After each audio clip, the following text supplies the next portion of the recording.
எல்லாரும் கூப்பிடுறாங்க. என்ன டாட்டா கூப்பிட்றாங்க வந்துருக்கு என்ன ஆகுது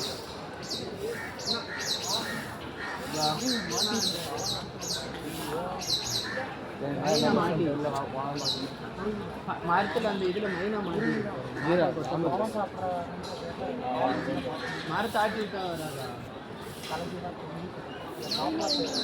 இந்த சைடில் பாருங்க மெயினாக மாட்டி கால் மாட்டி காப்பாற்ற முடியும் தெரியுதா? ஆமாம் மெயினாக செத்து போச்சு சாவலடா அது அப்பப்போ அப்படி தானே கரெக்டாக அதை ஆட்டி விட முடியும் மூஞ்சி வெப்பமாக இருக்குது.